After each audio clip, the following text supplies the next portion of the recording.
disertación del doctor Enrique Costa.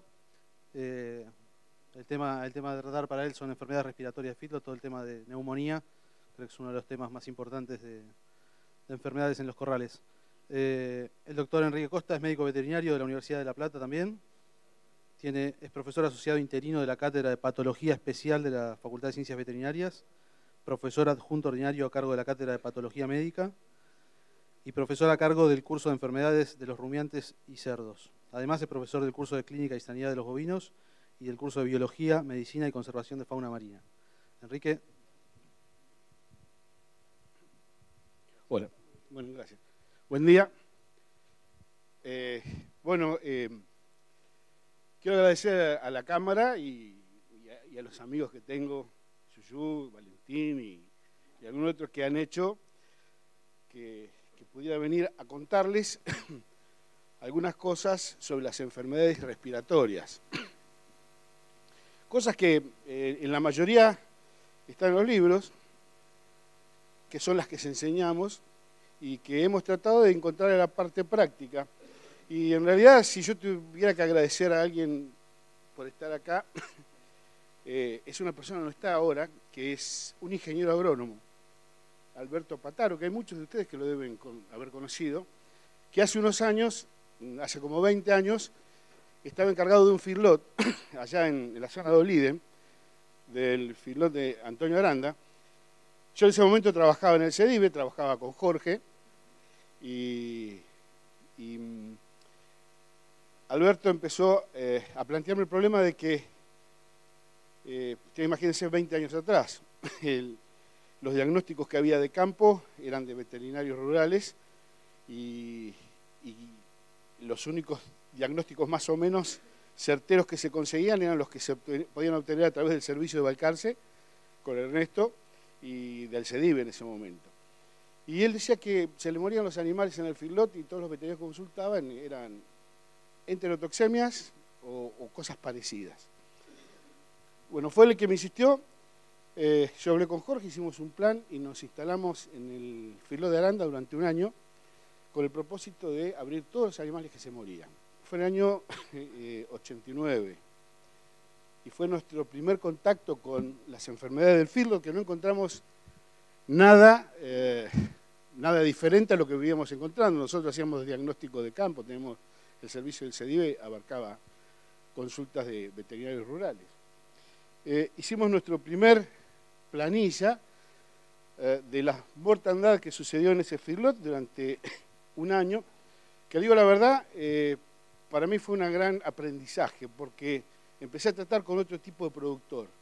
El feedlotero es diferente al productor normal, rutinario que tenemos acostumbrado, la zona de cría en la cuenca del Salado.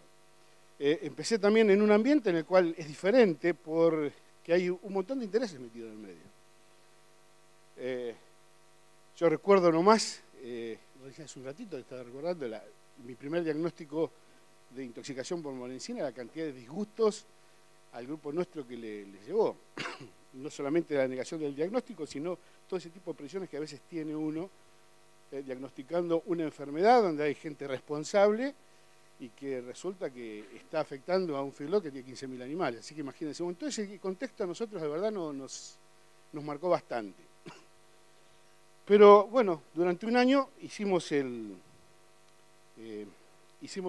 este estudio. El compromiso con el productor fue que nos daba todas las necropsias y nosotros no le cobramos ninguna. Y bueno, como buen productor, nos dio todas para que no le cobremos. Y hubo 4 que nos escondió un fin de semana, para que no nos enteremos, pues le empezábamos a cobrar. Pero no importa, las 4 pudimos más o menos dilucidar de qué habían sido. Esto fue nuestro primer... nuestro primer cuadro que hicimos. No cambia nada. Lo que nos puede cambiar es esta hilera, porque en ese momento en realidad yo sabía poco de esto. Hoy es muy probable que toda esta lista se adapte solamente a 2 o 3 enfermedades. De algo sacamos una conclusión de esa época. La enfermedad más importante es la bronconeumonía, son las enfermedades respiratorias. Después le seguían todas las relacionadas con la alimentación, la acidosis. Pero en esta lista hay muchas que son acidosis, que ahora sabemos que son secuelas de acidosis. Si lo tuviéramos que recomponer este cuadro, en ese momento, 20 años atrás, nosotros tenemos dos problemas importantes antes que la neumonía. Las intoxicaciones, porque no sabíamos, o los productores no sabían manejarse bien con la nueva alimentación que empezaban a dar. Ahora Morencina vemos de tanto en tanto, pero yo les puedo asegurar que en el 89 tenemos 6, 7, 8 casos por año o más. Y la bronconeumonía. Este cuadro hoy ha cambiado un montón. Sin ninguna duda, la enfermedad que mata es la bronconeumonía, la neumonía. Y la enfermedad que, si bien puede matar, pero por lo general da pérdida a la producción, son las relacionadas con la acidosis ruminal, que hoy a la tarde, tengo entendido, van a tener una exposición. Dos enfermedades dedujimos que eran las estrellas, el complejo respiratorio y la acidosis ruminal. Enfermedades que se daban también en hacienda a campo cuando uno se ponía a trabajar, ya sea en lo que era prevención o tratamiento. Y el complejo respiratorio está en la hacienda suelta o a campo. Cambia la epidemiología, porque cambia el contexto también. La acidosis ruminal, cuando se suplementa también. En el feedlot esto se ve muy exacerbado. Hay dos periodos críticos que nosotros también, esto lo copiamos un poco de bibliografía extranjera en ese momento, que eran el periodo de adaptación, que son los 30 primeros días, y el periodo de terminación, que son los 2 meses que le suceden después. Acá nosotros, por lo general, tenemos un engorde bastante corto, de 90 a 100 días. Las enfermedades, vimos que son diferentes, un poquito diferentes. La gran enfermedad del feedlot, la neumonía, se presenta siempre en la adaptación, y en la terminación, cuando se presenta, no es la neumonía, sino las secuelas que puede haber dejado los brotes de neumonía.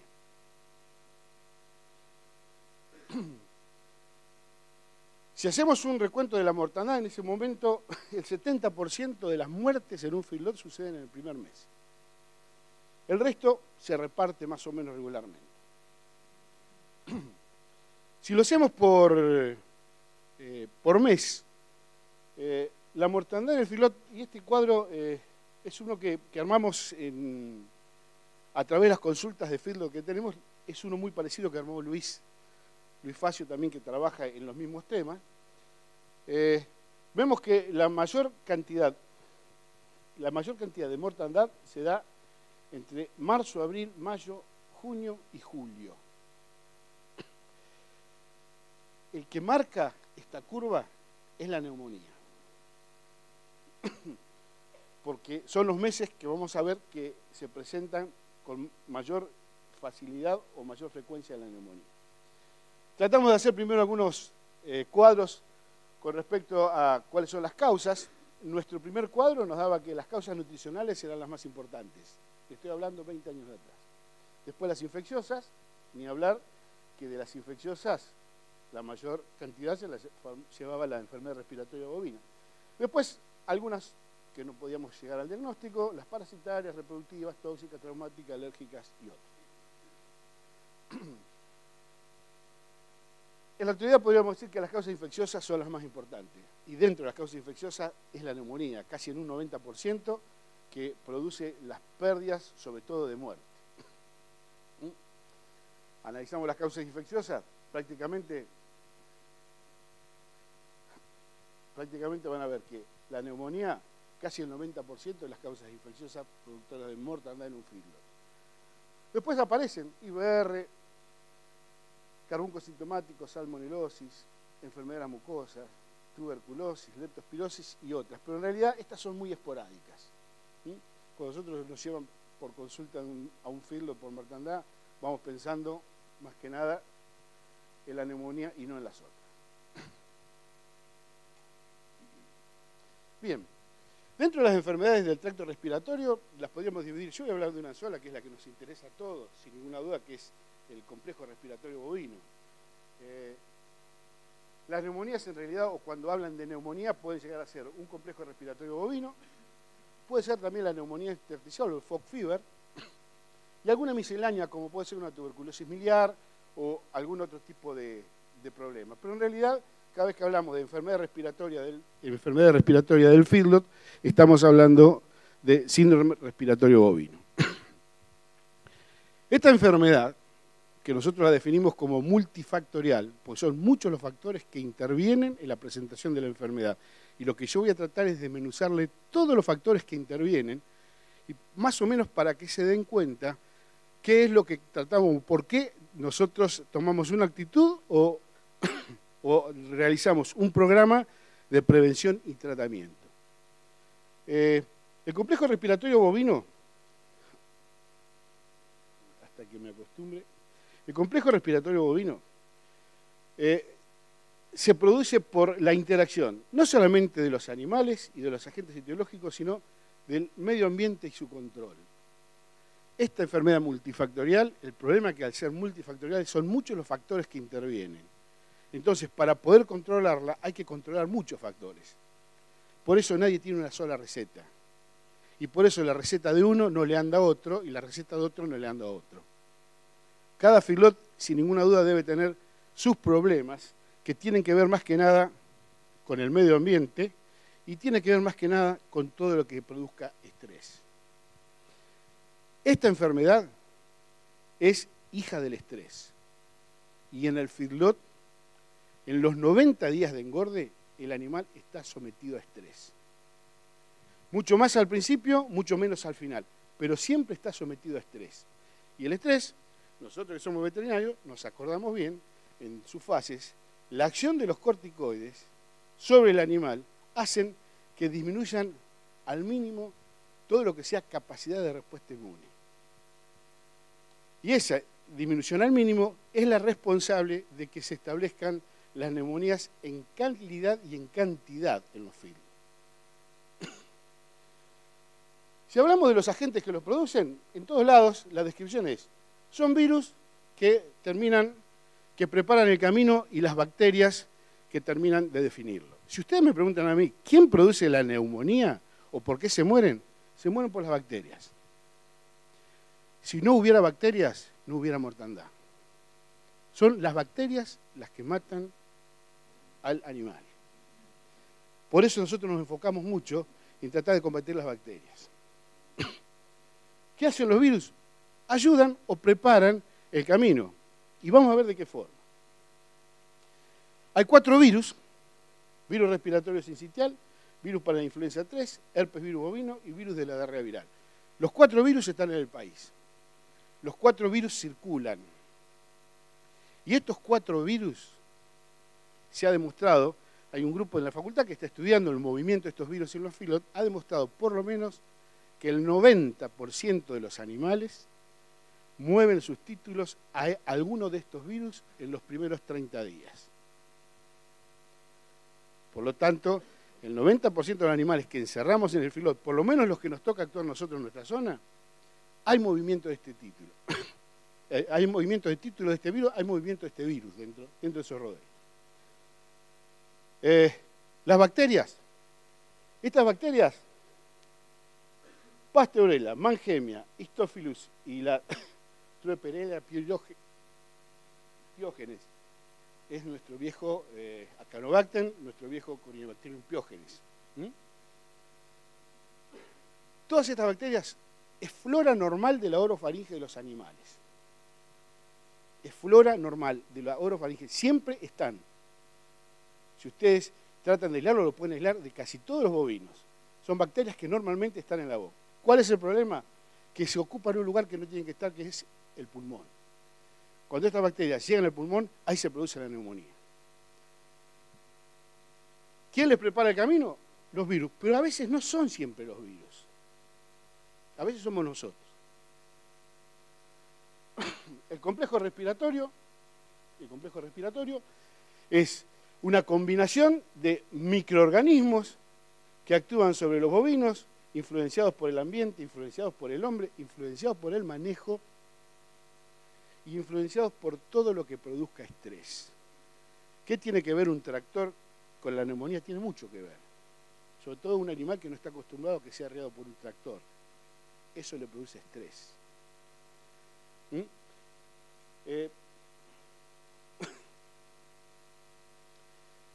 ¿Qué causas podemos encontrar? Hay un montón de causas, las más comunes.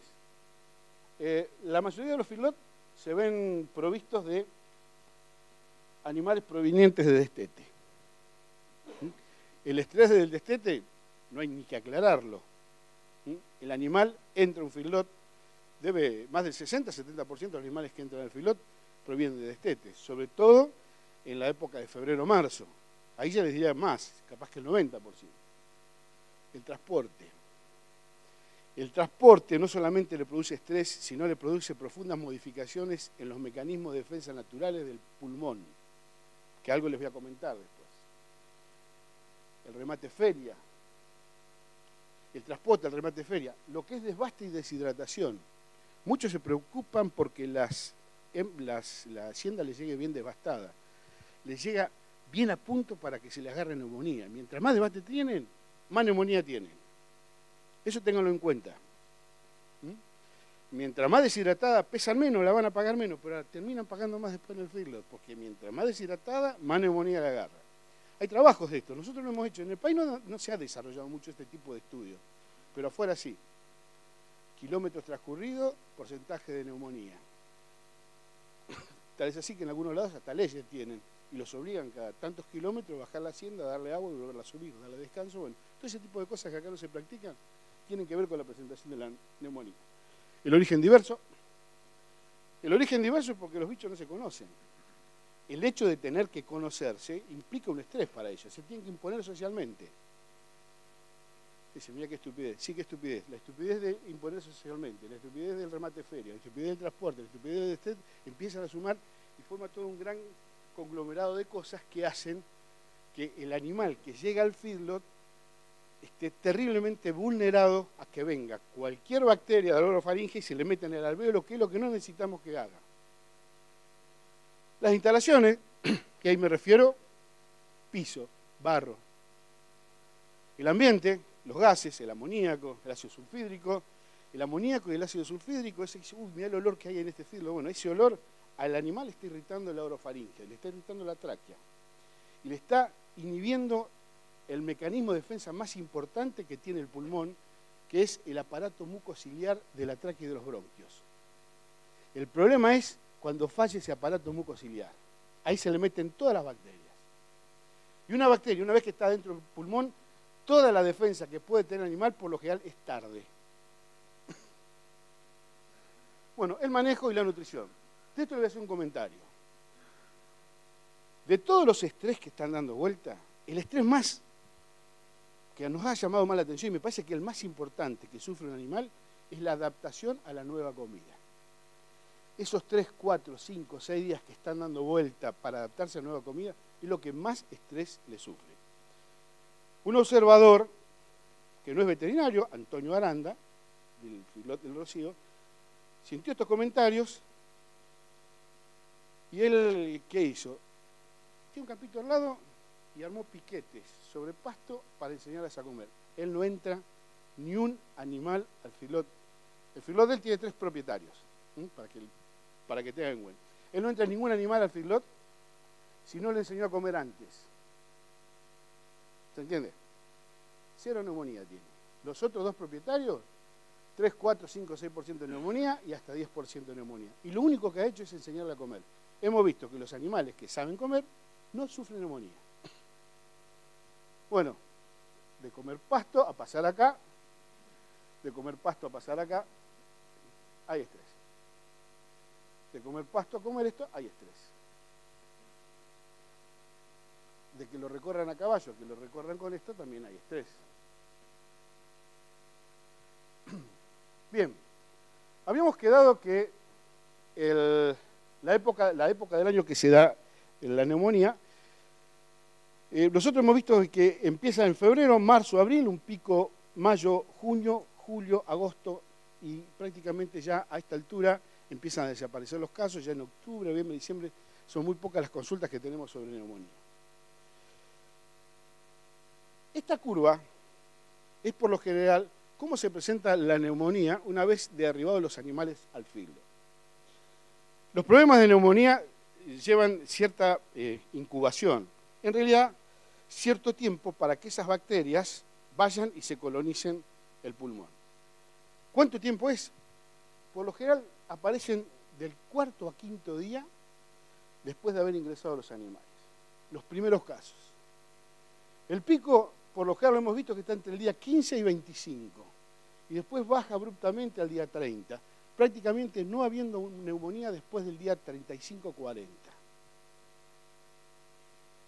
Normal, sin tratamiento, sin metafilaxia, sin vacunación, sin nada. Esto es cómo se comporta en un lugar donde no hacen nada de ese tipo. Esta curva puede estar desplazada y ese desplazamiento puede ser provocado por nosotros porque controlamos algo del estrés o no controlamos o hacemos algo de metafilaxia con antibióticos o inyectable o vía comida. La curva la pueden llegar a desplazar, pero por lo general se presenta de esta manera. Otra forma puede ser esta. Cada feedlot debe tener su curva y está muy relacionado a todo este contexto de variables que hacen que el animal se estrese. Acá, por ejemplo, el problema aparentemente arrancaría el día 5, pero con una baja el día 20 y vuelve a recuperarse el día 25. O esta. Esta es típica de los que hacen un tratamiento metafiláctico al principio a la llegada del feedlot. O sea, dan antibióticos o no se adaptan bien al tema de la comida.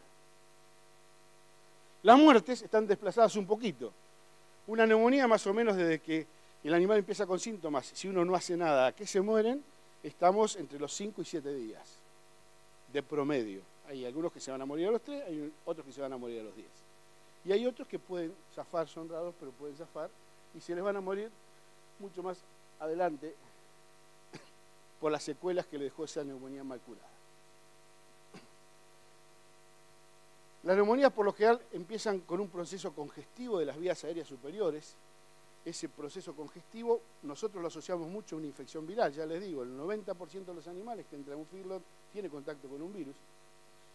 El periodo congestivo va de todo lo que es la orofaringe, los ojos, los conductos lagrimales. Por eso, por lo general, cuando empiezan a incubar la enfermedad, le van a ver una ligera epífora. Se van a ver los pelos marcaditos, ¿sí? Por secreción ocular. La secreción primero es bien mucosa, en 2 días se le vuelve amarillo verdosa, y eso es porque ya comienza a haber producción de pus. En pocos días, en 2 días, 48 horas aproximadamente, comienzan los fenómenos importantes de disnea. La tos puede acompañar o no. Por lo general, tos comienza a haber desde el principio. La disnea se empieza a hacer bien abdominal. Para terminar luego con el animal en una posición optorneica, con los miembros anteriores extendidos, los posteriores también, tratando de aumentar la respiración o la capacidad respiratoria, y por lo general terminan caídos y muertos. Bien, en este momento lo que está sufriendo el animal es un ataque o una infección viral de cualquier origen. El pulmón todavía no lo tocaron. El pulmón se va a empezar a afectar en 24 o 48 horas. ¿Qué están haciendo los virus? Están destrozando el mejor mecanismo de defensa que tiene, que es el aparato mucociliar, de la tráquea y de los bronquios. Bueno, después está lo otro. Hay gente que no ve estos síntomas y que se da cuenta que tiene neumonía porque ve muertos, y cuando hace una necropsia empieza con todos los pulmones. Los otros síntomas, en mayor o menor expresión, se observan.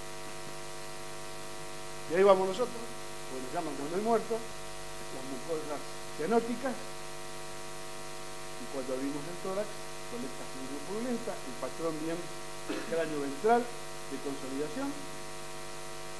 ¿Quién produce esto? Cualquiera de las bacterias que venimos. Y yo tomo de este pulmón una muestra, Lo único que voy a encontrar son bacterias. Dificilísimo hallar virus. Los virus hay que hallarlos antes, cuando recién comenzó la infección. ¿Y qué bacterias? Cualquiera de las que hay. ¿Sí? Bien. La etiología, vuelvo a insistir, multifactorial, virus, bacterias, micoplasmas y factores de una infección. Le voy a tratar de explicar un poco. Le voy a tratar de explicar un poco de qué se trata todo eso. Estos agentes infecciosos, ya les digo, los tenemos todos. Ya hay reportes del aislamiento de estos virus, de la cero conversión de estos virus. Se ha visto, y ya lo estamos viendo, que es mayor en el feedlot que en la hacienda suelta. Las bacterias también, sobre todo Pasteurella y Mannheimia, un poco más aislado el Listophilus y la Troperella. ¿Es flora normal? Flora normal, estas bacterias son flora normal de la orofaringe. Son normales. Recuerden, la neumonía se produce porque se altera la esterilidad pulmonar. Estas bacterias, que normalmente habitan la boca, la nariz y la faringe, terminan en el pulmón. Y ahí es donde se produce la neumonía. Voy a tratar de explicarle cómo hace el organismo para que estas bacterias no lleguen al pulmón.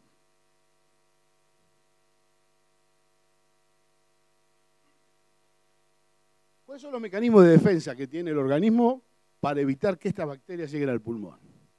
El objetivo que tiene es mantener esterilidad del pulmón sin inducir inflamación.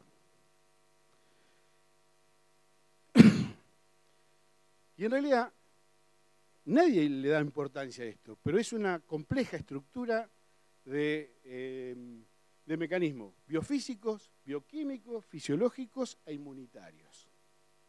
Todo el mundo se va a la parte inmunitaria, pero no tiene en cuenta a los otros. La primera cosa importante es la filtración aerodinámica que hace el animal al respirar. Cuando un animal respira, el aire pega contra las paredes y se hacen turbulencias dentro de la nariz, dentro de la faringe, inclusive hasta la laringe. ¿Qué hace con esas turbulencias? Toda la partícula grosera se pega y se pega contra el moco. Sigue el aire, y en esas mismas turbulencias va pegándose contra la tráquea hasta los bronquios.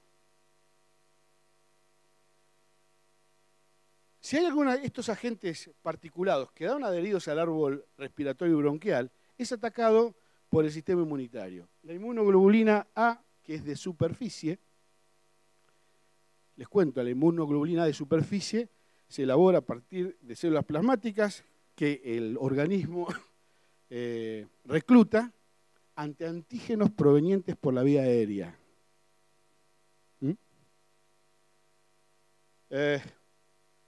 El moco húmedo tiene más de 1000 sustancias con capacidad bactericida. El moco húmedo. O sea, si el moco está seco, no tiene esta capacidad.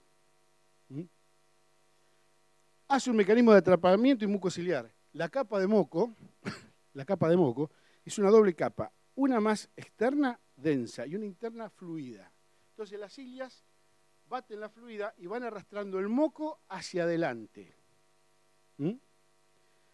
¿Cuándo se ve afectado eso? Cuando el animal está deshidratado, está devastado, eso no funciona. Entonces, todas esas partículas no pueden ser lisadas, no pueden ser atacadas y empiezan a proliferar y se van más a la profundidad del pulmón.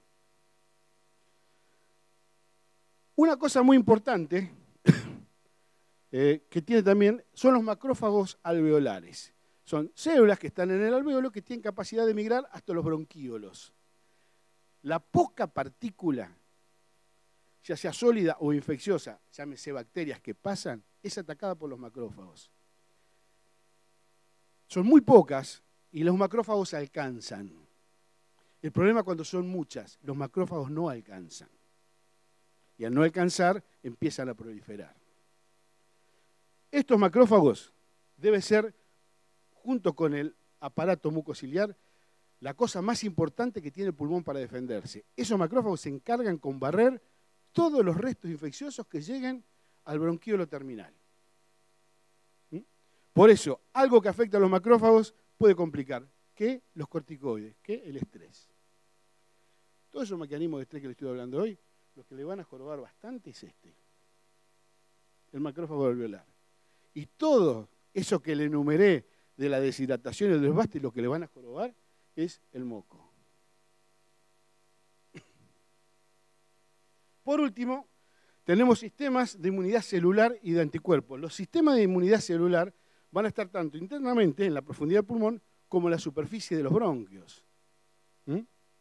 Para que se genere inmunidad celular, los antígenos tienen que estar vivos, si no, no se generan. A no ser que se usen algunos ayudantes que hay ahora, que se permite que antígenos muertos puedan ser presentados a las células dendríticas, y las células dendríticas pueden llevar a una inmunidad celular a través de linfocitos T, linfocitos killer. Y los anticuerpos sistémicos. ¿Dónde están los anticuerpos sistémicos? En la profundidad del pulmón, esperando en el alvéolo.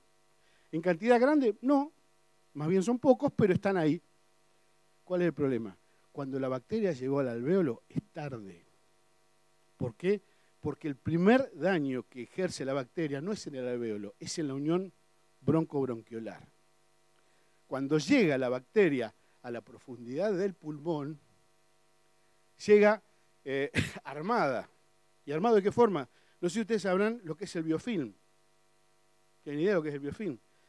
El biofilm es una nueva concepción que tienen los microbiólogos. Las bacterias, cuando empiezan a proliferar, forman colonias organizadas con una sustancia pericelular por la cual se relacionan. Es sustancia pericelular que tiene canales microscópicos, hacen que a través de esos canales se comuniquen, comparten, por ejemplo, sustancia genética, comparten iones, comparten minerales y se protegen contra la acción de los antibióticos y contra la acción de los anticuerpos.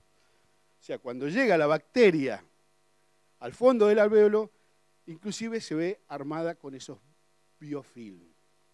Pasteurella, sobre todo, y Mannheimia. Bien, acá es donde se empieza a producir la turbinación del aire. Todo ese moco que se va juntando es eliminado a través de la tos y el estornudo. Recordar, bueno, esto ya lo estuvimos viendo. Las secreciones, el moco traqueobronquial tiene una capa lipídica periciliar. Todos estos mecanismos de defensa hacen que a la unión broncoalveolar o broncobronquiolar, en la unión entre el bronquiolo respiratorio y el bronquiolo terminal, lleguen partículas de 2 micras, que son bacterias sueltas.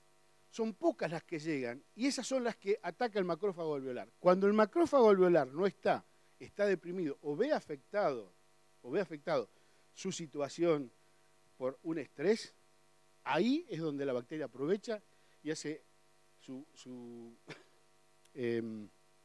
acción patogénica. No solamente el estrés afecta el macrófago alveolar, las infecciones virales también. Es sabido bien la acción que tiene el virus de la diarrea viral bovina contra la acción de estos macrófagos. Los anula prácticamente. Y las otras infecciones virales también. No solamente anulan los macrófagos, las otras infecciones virales lo que anulan es todo el epitelio traqueobronquial. ¿Por qué decimos que primero hay una infección viral? Porque le anula la cilia, le anula la producción de moco, le anula el arrastre mecánico de todas las bacterias, entonces las bacterias aprovechan y se meten en la profundidad del pulmón. Bien.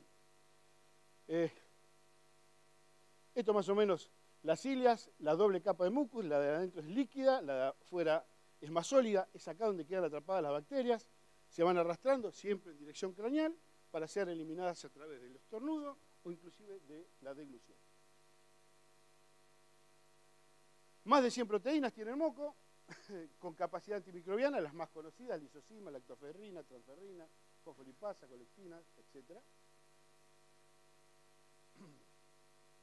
los mecanismos inespecíficos de defensa de inmunidad innata, tenemos los fagocitos y las células natural killer, que son las que tratan de eliminar células con algún defecto, o en este caso células infectadas.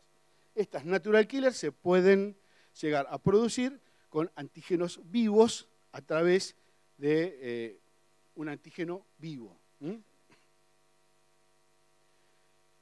Es en la unión broncoalveolar donde suceden la primera lesión, porque hay unas células que llaman células claras.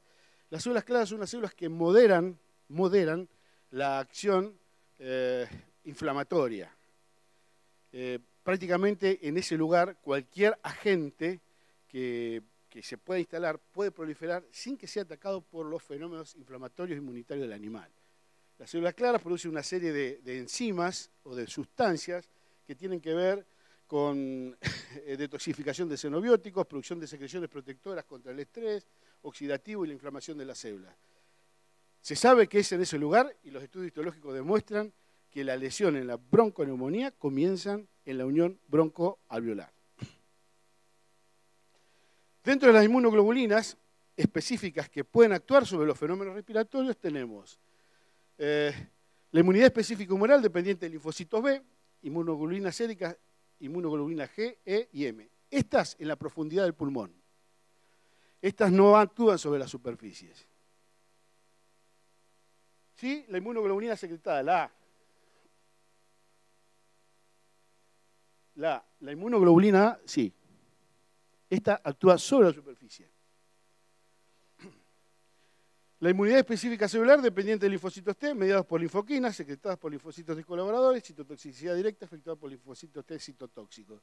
Esto es inmunidad celular, se necesita antígeno vivo, si no, no se puede producir, a no ser que las vacunas vengan, o el antígeno que uno le provea a ese animal, sea con algunos excipientes bastante particulares que se utilizan ahora, derivados de ginseng y otros más, en el cual sí pueden estimular dentro de ciertos límites una inmunidad celular. El último mecanismo es la surfactante pulmonar, que protege a la pared alveolar y favorece la fagocitosis. El problema es que cuando la bacteria llegó al alveolo, llegó primero en masa, organizada y con un gran poder de toxicidad. Recuerden una cosa, la mangemia hemolítica tiene una capacidad. Al ser fagocitada, el macrófago empieza a producir sustancias que son interleuquinas. Son sustancias mediadoras de la inflamación que llaman a los leucocitos. Entonces tienen complejo macrófago, bacteria, y se empieza a llenar la zona de leucocitos. Saben que los leucocitos están cargados de enzimas.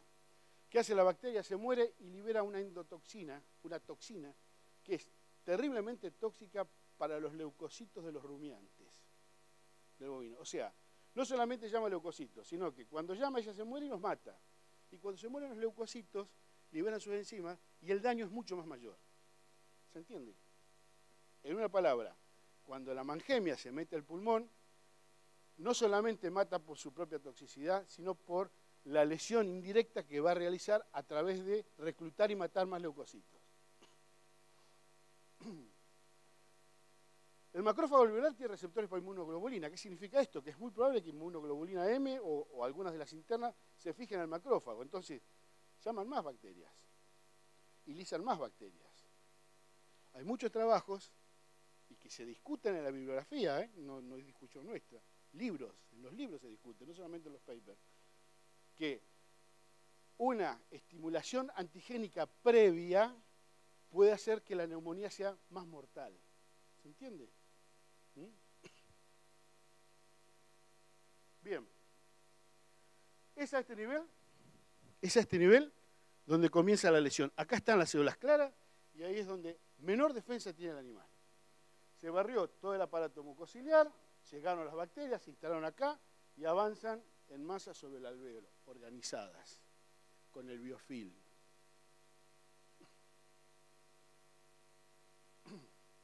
Bien, ¿qué es acá?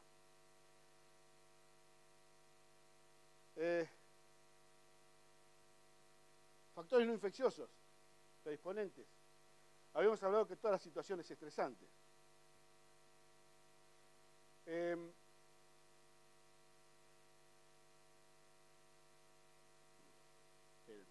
Que me quedaba capaz, por eso tenía este acá. Bien.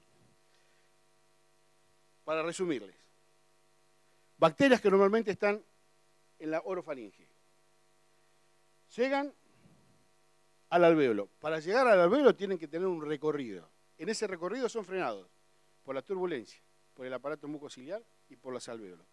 Todo esto que les estuve analizando afectan la turbulencia, afectan el aparato mucociliar y afectan los alvéolos. ¿Cuál es la causa principal?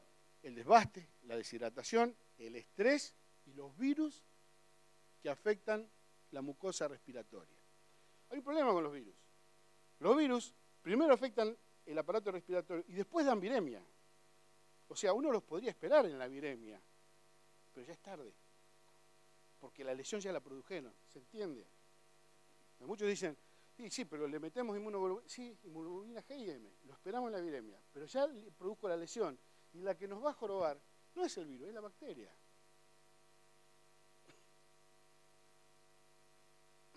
Bien, lo que es factores que producen estrés, bueno, ya estuvimos analizando varios.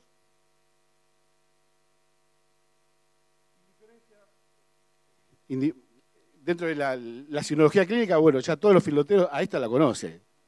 Indiferencia al estímulo, presencia de secreción mucosa, mucopurulenta en los llaves. Primero es serosa. Cuando es mucopurulenta, ya el problema está en la profundidad del pulmón.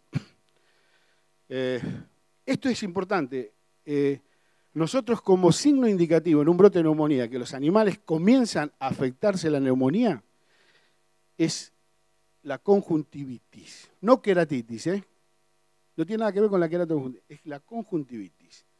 Los animales empiezan a tener un chorreo de lágrimas. Ese es el momento que nos está indicando que hay un virus o algún factor que le está irritando la orofaringe y que a partir de ese momento le va a empezar a dejar la vía libre a las bacterias para que se le vayan al pulmón. Entonces, ese es el momento en que hay que tratarlo. Nosotros somos, de todo lo que hemos probado, hemos llegado a la conclusión que para nosotros no hay nada mejor que esperar a la bacteria con un antibiótico, hoy por hoy. Entonces, en ese momento tratamos. No esperamos 2 días o 3 días. Tratamos ahí. Por eso decimos, ¿cómo se corta la neumonía? Una recorrida a la mañana, una recorrida a la tarde. Todos los días, sábado y domingo.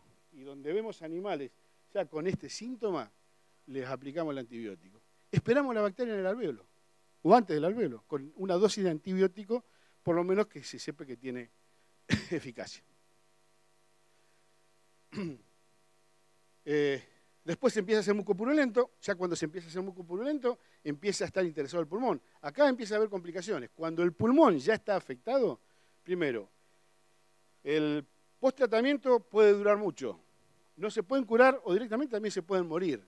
El problema es que cuando las bacterias ya se organizan en colonias en el pulmón, en un pulmón que está consolidado, lleno de fibrina, trombosado, donde no llega la sangre, las bacterias no le van a dar vuelta ahí. Va a ser muy difícil. Nosotros hemos tenido consultas de productores que dicen, tratamos neumonía, mirá que tratamos 2 veces por semana y se nos mueren. Sí, se te van a seguir muriendo. Nosotros, cuando nos afecta una gripe fuerte, no esperamos a tener dolor en el pulmón, si vamos a un médico o un pinchazo en la espalda para empezar a tomar antibióticos. Empezamos antes. Bueno, con las vacas hay que hacer lo mismo. Apenas se ve el primer síntoma de que está comprometido el aparato respiratorio, le damos el antibiótico. Si ya este animal es dificilísimo de poder zafarlo, porque es muy probable que tenga toda la conciliación. Más, le digo más, nos ha pasado que le damos el antibiótico y le damos el golpe de gracia si es mangemia, porque donde le destruimos una gran cantidad de mangemia, la misma mangemia da el beso de la muerte, se llama eso. Se mueren autointoxicados. Bien. Bueno, esto lo estuvimos repasando hoy. El diagnóstico microbiológico.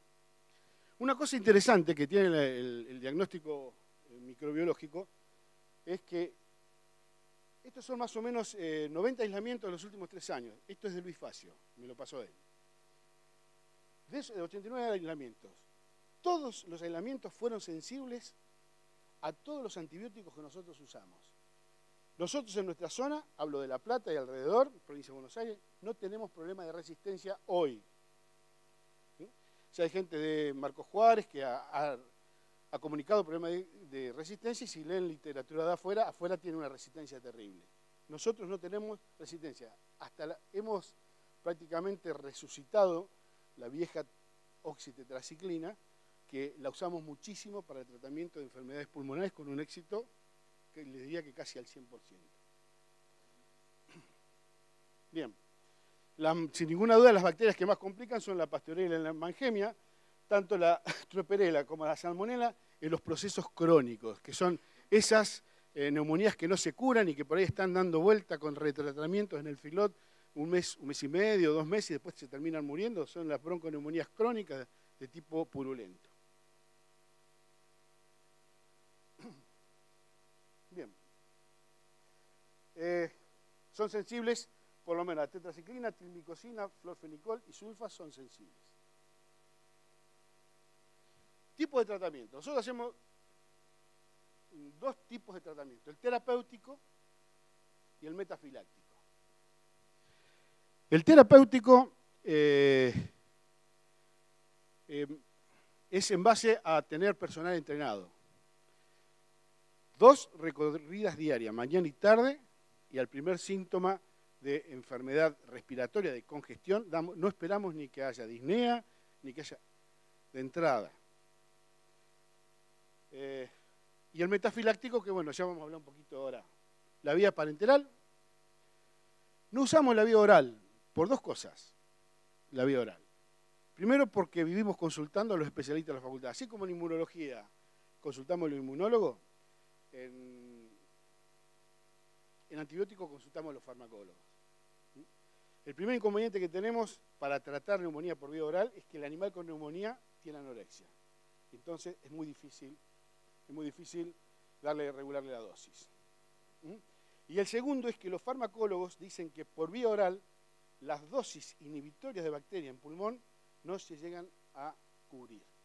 Es decir, que la mitad se pierde en el rumen, la que se absorbe no alcanza a llevar a niveles terapéuticos la concentración de antibióticos, por lo menos los que se usan frecuentemente a nivel pulmonar. Entonces, eso nosotros lo descartamos. Aparte porque en la experiencia vimos que no teníamos resultado, entonces empezamos a preguntar, averiguamos eso y listo, no lo usamos más. Hay gente que lo usa y dice que tiene buen resultado, entonces también hay que respetar. La vía parenteral, usamos más que nada la subcutánea.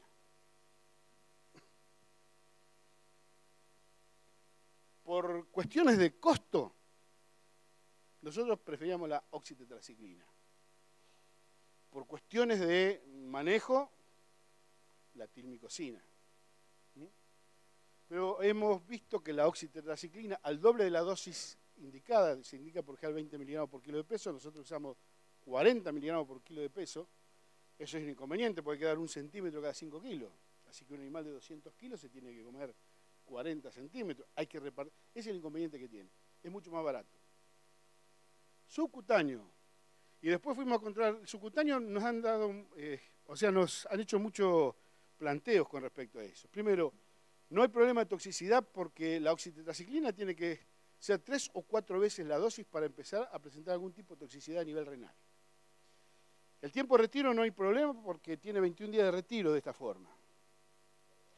Y las marcas que pueden quedar en la carne, que es el principal problema que puede tener un filotero de engorde corto, lo hemos controlado en frigorífico y no dejan marcas en la carne, ni granulomas, ni nada. El único problema que tuvimos con la oxitetraciclina cuando empezamos a hacer estos trabajos, le estoy hablando hace 6-7 años atrás, si ustedes son filoteros sabrán que había un problema con las oxitetraciclinas hace 6-7 años atrás, donde ustedes inyectaban y había el shock de ese tipo anafiláctico, que ahora, gracias a Dios, hace rato que no nos consultan por eso. Bueno, la tilmicosina nos resulta, bueno, la tilmicosina tiene una característica del antibiótico, que es bastante, enérgico para la destrucción de bacterias. En las enfermedades o en las neumonías graves, es decir, que tienen mucha cantidad de pulmón tomado, nosotros preferimos la oxitetraciclina. Hemos visto que le damos la tilmicosina y se nos mueren. Y es muy probable que se nos mueran por ese shock endotóxico, por destrucción bacteriana. Bueno, la centrofloxacina, y hay un producto nuevo que no hemos tenido oportunidad de usarlo, lo hemos probado frasquitos que nos han acercado, que es la tulatromicina. La tulatromicina, lo bueno que tiene este antibiótico que tiene 10 días de duración. La oxitetraciclina, LA subcutáneo, tiene 5 días de acción sobre el pulmón. 4 días con niveles terapéuticos y un día más logrando una concentración inhibitoria media de bacterias. La tilmicosina, 7 días. El problema es la enrofloxacina, que son 2 o 3 días, nada más. Y la tulatromicina son 10 días. O sea, con una inyección nosotros prácticamente podemos cubrir toda la faz. Cuando retratamos, seguimos al animal y si no remite síntomas, en 48, en 72 horas, si no remite síntomas, retratamos y cambiamos de antibiótico. Acá es cuando los tratamos, donde empezamos a ver que ya se le pegan los pedos. Cuando el moco es todavía, claro, desde ya, recomendamos tratar en este momento. Si nos llaman y está con pus, lo vamos a tratar igual. Este lo vamos a tratar y le vamos a decir, es muy probable que se muera. Se ha puesto muy de moda en la utilización de antiinflamatorios. Los recomendamos en el tratamiento. ¿Por qué? Porque bajan la fiebre, mejoran mucho el estado del animal, inclusive devuelven mucho más rápido el apetito. O sea, las pérdidas que produce la neumonía son mucho menores. El ketoprofeno, la meglumina, flumixin y el meloxicam. Ya hay preparados comerciales que vienen el antibiótico con el antiinflamatorio. Ahora, que ayude a difundir, no ayuda a difundir porque cuando está instalada la neumonía, ya el proceso inflamatorio tiene todos los signos de la inflamación, más todas las secuelas, por más antiinflamatorio no esteroide que se dé, no le va a afectar a la llegada del antibiótico al pulmón. Prevención, solo vacunas. O si no, estrategias tendientes a disminuir los factores de riesgo. Yo les conté un par. Enseñarles a comer antes, hidratarlos bien, darles buen descanso, tratar de evitar el corral de llegada, que no haya amoníaco, tratar de evitar los fríos, tratar de evitar el barro. Bueno, todas esas cosas que uno que maneja un frío sabe que puede llegar a afectar. Y después lo otro que tienen es las vacunas. Las vacunas que tenemos a disposición son vacunas muertas, que es una combinación de virus, los virus que hay, algunos tienen virus sincitial, otros no, en realidad son 4 los virus que se afectan. Cada vacuna o cada proveedor de vacuna tiene su estrategia de aplicación y sus indicaciones. Yo de todas yo la señalé esta para mí, esta en realidad, las otras, le digo la verdad, no las he probado. No las he probado. Esta, sabiendo cómo llega un animal a un feedlot y los niveles de estrés que va a sufrir, tengo mis dudas que despierte mucha inmunidad. O sea, inmunidad, mucha defensa. Más todo lo que les comenté de cómo es la patogenia de esta enfermedad. Por lo pronto nosotros no usamos vacuna. El grupo nuestro no usa vacuna. Nosotros orientamos mucho al diagnóstico precoz, al tratamiento y a la metafilaxia.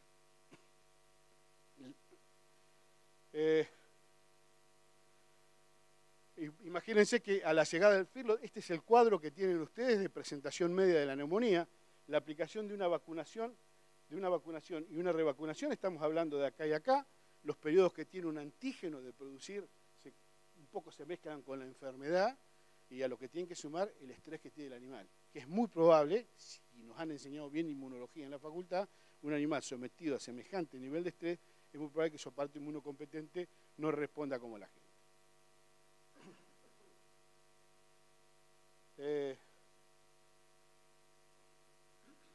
Nicolás, la neumonía está en peligro por este pibe, porque es un becario que tiene Luis, que empezó a estudiar en serio la neumonía y es el que está determinando los movimientos de virus, está trabajando con la gente de Intercastelar, tiene muchas pilas, y en realidad esta foto es el tratamiento que tenemos nosotros contra la neumonía. Los feedlot que se nos han acercado, Antonio, Yuyu, la gente de Marcos Paz, nos ha permitido instalar en su feedlot becarios, en el cual ellos ¿qué hacen? Van a pelear a la neumonía, recorren 2 veces por día y tratan. Y no lo digo yo, después pueden consultar con ellos cómo es el resultado y de entrar a feedlot con una mortandad de 14, 15 animales por semana, se ha reducido a 4 animales por mes. Creemos que ese es el camino. Es muy probable que seguro me van a preguntar, ¿por qué no usa vacuna? ¿No es cierto? Vos me vas a preguntar seguro por qué no uso vacuna, porque acá dice que yo soy, como es que soy veterinario homeópata. A ver, trabajé mucho con Yuyu y con él, y bueno, era la discusión que teníamos siempre, los productores que le exigían a él que vacunara, y me decía, che, no va a vacunar, no, yo no vacuno, me dice, soy un homeópata. Bueno, yo les voy a contar porque Alberto Pataro, ingeniero agrónomo, que fue el que me hizo entrar a mí en el sistema de feedlot, estaba terminando ya su trabajo con Antonio Aranda, y me dice, no, la vacuna no me sirve, la vacuna no me sirve, yo vacuno y me agarra, yo me cubro. Él se fue de la Aranda y apareció en Paraguay. Estuvo 2 años en Paraguay, volvió, tuvo la suerte de caer en el feedlot de Marcos Paz, en Ceni. Me llama y dice, no, algo vamos a hacer con la vacuna y vamos a hacer un protocolo. Nosotros hicimos un protocolo. Él me dio esta posibilidad, o nos dio esta posibilidad. Traer hacienda, ellos traían hacienda de Corrientes. Misma genética, mismo origen, mismo viaje. Y armaban lotes de 400, ¿puede ser? En ese momento. En ese momento eran como 400 animales. Entonces, vamos a hacer una cosa. El mismo origen, mismo lote, vamos a dividir en 4. A uno le vamos a dar una vacuna conocida, a otro desconocida, a otro un elevador de defensa, un laboratorio también conocido, y a otro le vamos a aplicar toda la metodología con agua destilada. Lo hicimos en un lote. Sacamos los enfermos, sacamos los muertos. No nos dieron, a pesar de tener un brote de neumonía, no nos dieron diferencias significativas. Yo lo comenté en ese momento con los que producían la vacuna. Y me dijeron, sí, pero es un nene muy chico. Vos imaginate, 2 millones de animales encerrados, y vos lo hiciste en 400. Tienes razón, un nene muy chico. Se lo dije a Alberto. Quiso Alberto, vamos a hacerlo más. Y seguimos, llegamos cerca de los 2.000, 2.000 y pico, 3.000. Y vimos que no teníamos, en ese momento, en ese feedlot, con esa gente. Así como nosotros hicimos eso, estoy seguro que en otro lado hicieron y les servía. A nosotros no nos sirvió. Por eso, Luis empezó a meterse con el tema de los antibióticos, de la metafilaxia y de los tratamientos individuales. Pasaron los años y lo volvimos a hacer en lo de Aranda y lo volvimos a hacer de vuelta en Marcos Paz. Y tenemos el mismo resultado. Yo no digo que no andan. Yo digo que a mí no me sirvieron. A mí lo que me sirvió es esto que les conté. Me puse a leer y creo tener una explicación. Creo tener una explicación, por lo menos para mí, de por qué no me anduvieron. Me encantaría que si hay otra explicación me expliquen cómo actúan las vacunas, y yo digo la verdad, no tengo ningún problema. Nos encanta probar todo. No vendemos antibióticos, no vendemos vacunas. Nosotros vendemos profesión. O sea, trabajamos con estudiantes que les enseñamos para que sean profesionales, nada más. Muchas gracias.